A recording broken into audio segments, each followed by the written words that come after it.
കണ്ണൂർ പാനൂരിനടുത്ത് തൂവക്കുന്നിൽ നിന്നുള്ള ഒരു അത്ഭുത രക്ഷപ്പെടലിന്റെ കാഴ്ചയുണ്ടായിരുന്നു. ഇരുനില വീടിന്റെ മേൽക്കൂരയിൽ നിന്ന് താഴേക്ക് വീണ നിർമ്മാണ തൊഴിലാളിയെ കൂടെ ജോലി ചെയ്തുകൊണ്ടിരുന്നയാൾ രക്ഷപ്പെടുത്തി. വീടിന്റെ ഓട് മാറ്റുമ്പോഴാണ് ചന്ദ്രി താഴേക്ക് വീഴുന്നതും ഒപ്പമുണ്ടായിരുന്ന രഞ്ജിഷ് രക്ഷാകരമേകിയതും.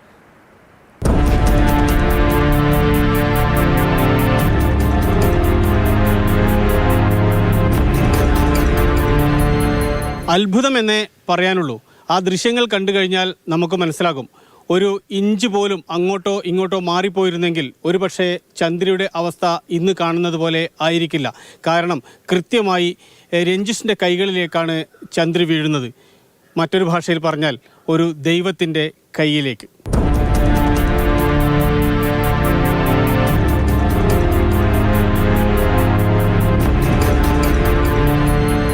രണ്ടാം നിലയിലെ ഓട് മാറ്റുന്നതിനിടെയാണ് സംഭവം. വാനിൽ നിന്ന് രഞ്ജിഷ് കയറും കപ്പിയും ഉപയോഗിച്ച് ഓട് മുകളിലേക്ക് കയറ്റുന്നു. ആ സമയത്താണ് ചന്ദ്രി താഴത്തേക്ക് വീഴുന്നത്, കൃത്യം കൈകളിലേക്ക് തന്നെ. ഒരുപക്ഷെ മഴയും മറ്റും കാരണം വഴുക്കലോ മറ്റോ ഉണ്ടാകാം. ഏതായാലും ഇത്തരത്തിലൊരു സ്ഥലത്ത് ജോലി ചെയ്യുമ്പോൾ സ്വീകരിക്കേണ്ട മുൻകരുതൽ എന്തൊക്കെ വേണം എന്നുകൂടി ഓർമ്മിപ്പിക്കുന്നുണ്ട് ഈ അപകടം. ഭാഗ്യത്തിന് നിസ്സാരമായ പരുക്ക് മാത്രമേ ചന്ദ്രയ്ക്ക് ഉണ്ടായിട്ടുള്ളൂ.